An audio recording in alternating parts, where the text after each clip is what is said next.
Welcome to my YouTube channel. ನೋಡ್ರಿ, ಈಗ ನಾನು ಮಟನ್ದು ಫ್ರೈ ಮಾಡಕತ್ತೀನಿ. ಸಿಂಪಲ್ಲಾಗಿ ಇಂಗ್ರೀಡಿಯೆಂಟ್ಸ್ ಹಾಕಿ ಯಾವ ಥರ ಫ್ರೈ ಮಾಡೋದು ಮಟನಿಂದ ಅಂತ ನಾನು ತೋರ್ಸಾಕತ್ತೇನೆ. ನಾ ಮಾಡೋ ರೆಸಿಪಿ ಎಲ್ಲ ಸಿಂಪಲ್ಲಾಗಿರ್ತವೆ, ಆದರೆ ಟೇಸ್ಟಿಯಾಗಿರ್ತವೆ. ಮನೆಯಲ್ಲೇ ಇರೋ ಐಟಮಲ್ಲಿ ಯಾವ ಥರ ಟೇಸ್ಟಿಯಾಗಿ ರುಚಿಯಾಗಿ ಮಾಡೋದು ಅಂತ ಹೇಳ್ಕೊಡ್ತೀನಿ ನಾನು. ಇಷ್ಟ ಆದರೆ ಈ ವಿಡಿಯೋ ಲೈಕ್ ಮಾಡಿ, ಶೇರ್ ಮಾಡಿ, ಸಬ್ಸ್ಕ್ರೈಬ್ ಮಾಡಿ. ನಾವು ಮಾಡೋ ರೆಸಿಪಿ ಎಲ್ಲ ಹಳ್ಳಿ ಸೈಡಿಂದ ಜಾಸ್ತಿ ನಾವು ಮಾಡೋದು. ನಿಮಗೆ ಇಷ್ಟ ಆದರೆ ಒಂದು ಸಲ ಟ್ರೈ ಮಾಡಿರಿ. ನಾನು ಇವಾಗ ಮಟನ್ನಿಗೆ ಉಪ್ಪು, ಖಾರ, ಅರಿಶಿನ ಪುಡಿ ಹಾಕಿ ಬೇಯಕ್ಕೆ ಇಟ್ಕೊಂಡಿದ್ದೇನೆ. ನೋಡಿರಿ, ನಾನು ಇದು ಹಾಕೋಬೇಕಾದ್ರೆ ನನಗೆ ನೆನಪಾಗಲಿಲ್ಲ ವಿಡಿಯೋ ಮಾಡೋಕೆ, ಸಾರಿ. ಅದಕ್ಕೆ ಕುದಿಯಕ್ಕೆ ಇಟ್ಟದ್ದು ನೋಡಿರಿ. ಇನ್ನೂ ನಾನು ಮಿಕ್ಸ್ ಮಾಡಿಟ್ಟಿದ್ದೇನೆ ಅಷ್ಟೇ. ಇವಾಗ ಉಪ್ಪು, ಖಾರ, ಅರಿಶಿನ ಪುಡಿ ಅಷ್ಟೇ. ನಾನಿನ್ನೂ ನೀರು ಸೊತ್ತಿಗೆ ಹಾಕಿಲ್ಲ. ಇದು ಯಾಕಂದರೆ ನಾನು ಕ್ಲೀನ್ ಮಾಡಿ ಮಟನ್ ಬೇಯಿಸೋಕೆ ಅದೇ ನೀರೇ ಇದು ಇಷ್ಟು ಬಿಟ್ಕೊಂಡೈತಿ. ಈಗ ನಾನು ಒಂದು ಅರ್ಧ ಟೀ ಕೂಡ ಗ್ಲಾಸಲ್ಲಿ ಅಷ್ಟೇ ನಾನೀಗ ನೀರು ತೋರಿಸ್ತೇನೆ ನೋಡಿರಿ ಹಾಕೋಬೇಕಾರೆ. ಈಗ ಮಸಾಲೆ ಏನೇನು ಬೇಕು ಅಂತ ನೋಡ್ಕೊಳ್ಳೋಣ ಬರ್ರಿ. ನೋಡಿರಿ, ಮಟನ್ ಎಷ್ಟು ಕಲರ್ಫುಲ್ಲಾಗಿ ಕಾಣಕತ್ತೈತಿ ನೋಡಿರಿ. ಈ ಗ್ಲಾಸಲ್ಲಿ ಇಷ್ಟೇ ನಾನು ನೀರು ಹಾಕತ್ತೀನಿ. ಯಾಕಂದರೆ ಇದು ನೀರು ಜಾಸ್ತಿ ಹಾಕಿದ್ರೆ ಅಷ್ಟು ಚೆನ್ನಾಗಿ ಅನ್ಸಂಗಿಲ್ಲ. ಈಗ ನೀರು ಮತ್ತು ಕುಕ್ಕರು ಹೈ ಫ್ಲೇಮ್ ಇಟ್ವಿ ಅಂದರೆ ಹೆಂಗಾದ್ರೂ ನೀರು ಮೇಲ್ಗಡೆ ಬಂದು ಅದು ಟೇಸ್ಟ್ ಎಲ್ಲ ಹೋಗ್ಬಿಡ್ತೈತೆ ಮಟನಿಂದ. ಅದಕ್ಕೋಸ್ಕರ ನಾವು ವಿಸಲ್ ಕೂಗ್ಸೋಕೆ ಇಟ್ಟಾಕ ಸ್ವಲ್ಪ ಎಷ್ಟು ನೀರು ಕಮ್ಮಿ ಆಗ್ತಾವೆ ಅಷ್ಟು ಜಲ್ದಿ ತೆಗಿಬೋದು. ಬಟ್ ನೀರೆಲ್ಲ ಮೇಲ್ಗಡೆ ಬರೋಂಗಿಲ್ಲ, ಮುಚ್ಚಣಿಕೆ ಮೇಲ್ಗಡೆ ಕುಕ್ಕರ್ ಬಾಯಾಗ. ಅದಕ್ಕೋಸ್ಕರ ನಾನು ಒಂದೇ ಗ್ಲಾಸ್ ಅಷ್ಟು ನೀರು ಹಾಕಿದ್ದೀನಿ. ಬಟ್ ಈಗ ನೋಡಿರಿ, ಈಗ ಇಷ್ಟು ನೀರು ಐತಿ. ನಾವು ವಿಸಲ್ ಕುಗ್ಸಿದ್ಮೇಲೆ ಇನ್ನೂ ಜಾಸ್ತಿ ನೀರು ಹಾಕತಿ. ಅದು ಮಟನ್ ಬೇಯ್ತೈತಲ್ಲ, ಅವಾಗ ಅದು ನೀರು ಬಿಡ್ತೈತಿ, ಮತ್ತು ಎಣ್ಣೆನೂ ಬಿಡ್ತೈತಿ. ನಾನು ಇಷ್ಟೇ ನೀರು ಹಾಕೋದು ಯಾವಾಗ ಹಾಕಿದ್ರೂ. ನಾವು ಈಗ ಕುಕ್ಕರದು ಬಾಯಿ ತೆಗಿದ್ವಿ, ಮಟನ್ ಬೇಯಿಸಕತ್ತೀವಿ ಅಂದ್ರೆ ಸ್ವಲ್ಪ ಜಾಸ್ತಿನೇ ನೀರು ಹಾಕ್ಕೋಬೋದು. ಯಾಕಂದ್ರೆ ನಾವು ಅದು ಓಪನ್ ಆಗಿರ್ತೈತಲ್ಲ ಮುಚ್ಚಣಿಕೆ ಜಾವು, ನಾವು ತೆಗೆದು ಮುಚ್ಚೋದನ್ನು ಮಾಡ್ತಿರ್ತೀವಿ. ಅವಾಗ ನೀರು ಎಷ್ಟೈತಿ ಅಂತ ಗೊತ್ತಾಕೈತಿ. ನಾವು ಈ ಥರ ಬೇಯಿಸ್ಕೊಂಡ್ರೆ ಜಲ್ದಿನೂ ಆಕೈತಿ. ಮಟನ್ನು ಫ್ರೈ ಆಯ್ತು, ಸಾರು ಆಯ್ತು, ಗ್ರೇವಿ ಆಯ್ತು, ಕರಿ ಆಯ್ತು, ಈ ಥರ ಸ್ವಲ್ಪ ಜಲ್ದಿನೂ ಆಕೈತಿ. ಆದರೆ ಈ ಥರ ಮಾಡೋಕ್ಕಿಂತ ಕಟ್ಟಿಗೆ ಹೊಲ ಮಾಡೋದ್ರ ಟೇಸ್ಟ್ ಭಾರಿ ಇರ್ತೈತಿ. ನನಗೆ ಆ ಥರದ್ದೇ ಭಾಳ ಇಷ್ಟ. ನಮ್ಮ ಊರಿಗೆ ಹೋದ್ವಿ ಅಂದ್ರೆ ನಾನು ಜಾಸ್ತಿ ಕಟ್ಟಿಗೆ ಹೊಲಗನ ಮಾಡೋದು ಯಾವುದೇ ಅಡುಗೆ ಆತನು.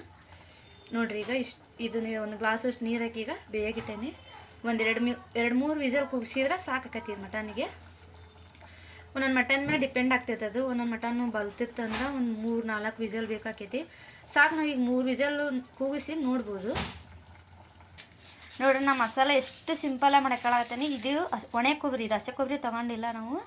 ಒಣೆ ಕೊಬ್ಬರಿ ತೊಗೊಂಡ್ರೆ ಮಟನ್ ಫ್ರೈ ಭಾಳ ಅಂದ್ರೆ ಭಾಳ ರುಚಿ ಆಕತಿ. ನೋಡಿರಿ, ಒಣೆ ಕೊಬ್ಬರಿ ತೊಗೊಂಡೇನು ಒಂದು ಅರ್ಧ ಬಟ್ಲು ಅಷ್ಟೇ ತೊಗೊಂಡಿದ್ದೀನಿ. ಜಾಸ್ತಿ ನನಗೆ ಗ್ರೇವಿ ಬೇಕಾಗಂಗಿಲ್ಲ. ಬೇಕಾತಂದ್ರೆ ನೀವು ಒಂದು ಫುಲ್ ಬಟ್ಲ ಹಾಕ್ಬೋದು. ಅದು ಮಟನ್ ತಗೊಂಡು ಡಿಫೆಂಡ್ ಆಗ್ತೈತಿ. ನೀವು ಎಷ್ಟು ತೊಗೊಂಡ್ರೆ ಅದ್ರ ಮೇಲೆ ಡಿಫೆಂಡ್. ನಾನು ಅರ್ಧ KGಗೆ ಇದು ಎಲ್ಲ ರೆಡಿ ಮಾಡ್ಕೊಳಕತ್ತೀನಿ. ಒಂದು ಅರ್ಧ ಬಟ್ಲಿಗಿಂತ ಕಮ್ಮಿನೇ ಅನ್ಬೋದು ಇದು. ಅಷ್ಟು ಹಾಕ್ಯಂಡೆ ನಾನು ಒಣೆ ಕೊಬ್ಬರಿನ, ಮತ್ತು ಬೆಳ್ಳುಳ್ಳಿ, ಮತ್ತಿದು ಕೊತ್ತಂಬರಿ, ಇದು ಹಸಿ ಶುಂಠಿ, ಮತ್ತು ಗರಂ ಮಸಾಲಾಗ ಮಾತ್ರ ಭಾಳ ಸಿಂಪಲ್ಲ. ನಾನು ಯಾವುದೇ ರೆಸಿಪಿ ಮಾಡಿದ್ರೆ ನಾನು ಸಿಂಪಲ್ಲಾಗಿನೇ ಮಾಡ್ತೇನೆ. ಬಟ್ ಟೇಸ್ಟ್ ಮಾತ್ರ ಭಾಳ ಅಂದ್ರೆ ಭಾಳ ರುಚಿ ಇರ್ತೈತಿ. ಇದು ಕೊತ್ತಂಬರಿ ಕಾಳು, ಚಕ್ಕಿ, ಇದು ಲವಂಗ ಒಂದು 3 ತಗೊಂಡಿದ್ದೀನಿ, ಮತ್ತು ಕರಿಮೆಣಸು ಒಂದು 3 ತಗೊಂಡಿದ್ದೀನಿ. ಇಷ್ಟು ತಗೊಂಡ್ರೆ ಸಾಕು. ನಾವು ಯಾವುದೇ ಮಸಾಲ ಐಟಮ್ ಮಾಡಿದ್ರು ನಾವು ಎಷ್ಟು ಕಮ್ಮಿ ಮಸಾಲ ಹಾಕ್ತೇವೆ ಅಷ್ಟು ಚೆನ್ನಾಗಿ ಟೇಸ್ಟ್ ಬರ್ತೈತಿ. ನಾವು ಜಾಸ್ತಿ ಇಂಗ್ರೀಡಿಯೆಂಟ್ಸ್ ಹಾಕಿದ್ರೇ ಟೇಸ್ಟ್ ಬರ್ತೈತಿ ಅನ್ನೋದು ಅದು ನಮ್ಮ ಭ್ರಮೆ ಅಂತ ನಾನು ಅಂದ್ಕೊಂಡಿದ್ದೀನಿ. ಬಟ್ ಒಬ್ಬೊಬ್ಬರು ಒಪಿನಿಯನ್ ಒಂದೊಂದು ಥರ ಇರ್ತೈತಿ. ಸರಿ, ಇದು ನಾವು ಈಗ ಮಿಕ್ಸಿ ಮಾಡ್ಕೊಂತ ನೋಡ್ರಿ. ಈಗ ಇದಕ್ಕೆ ನಾನು ಅರ್ಧದಷ್ಟು ಟಮಟೆ ಹಣ್ಣು ತಗೊಳಕತ್ತೇನೆ. ನಾನು ಜಾಸ್ತಿ ಟಮಟೆ ಹಣ್ಣು ಹಾಕೋಂಗಿಲ್ಲ, ಹುಳಿ ನನಗೆ ಅಷ್ಟು ಇಷ್ಟ ಆಗಂಗಿಲ್ಲ.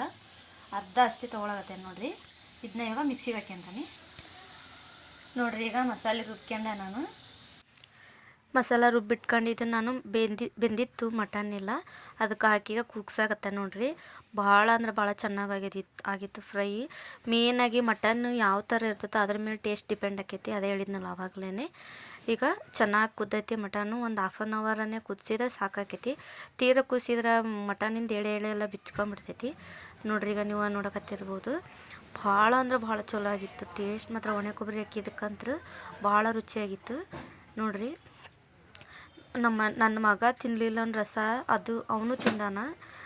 ಭಾಳ ರುಚಿ ತಮ್ಮ ಟೇಸ್ಟು ಅಂಥೇಳಿ ಅವನಿಗೆ ಪೀಸ್ ತಿನ್ನಲಿಲ್ಲ. ನಾನು ಸ್ವಲ್ಪ ರಸನಾದ್ರೂ ಹಾಕ್ಕೊಡ್ತೇನೆ, ಟೇಸ್ಟ್ ಗೊತ್ತಾಗಲಿ ಅಂಥೇಳಿ.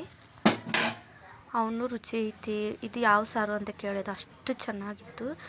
ನಿಮಗೆ ಈ ರೆಸಿಪಿ ಇಷ್ಟ ಆದರೆ ಲೈಕ್ ಮಾಡಿ, ಶೇರ್ ಮಾಡಿ, ಸಬ್ಸ್ಕ್ರೈಬ್ ಮಾಡಿ. ನಾ ಮಾಡೋ ರೆಸಿಪಿ ಎಲ್ಲ ಪಕ್ಕಾ ಹಳ್ಳಿ ಸೈಡು, ಮತ್ತು ಇಂಗ್ರೀಡಿಯೆಂಟ್ಸು ಭಾಳ ಅಂದ್ರೆ ಭಾಳ ಕಮ್ಮಿ ಇರ್ತಾವೆ, ಮತ್ತು ರುಚಿನೂ ಭಾಳ ರುಚಿ ಅನ್ನಿಸ್ತೈತಿ. ಈ ವಿಡಿಯೋ ನಿಮಗೆ ಇಷ್ಟ ಆದರೆ ಲೈಕ್ ಮಾಡಿ, ಶೇರ್ ಮಾಡಿ, ಸಬ್ಸ್ಕ್ರೈಬ್ ಮಾಡಿ. Thank you so much.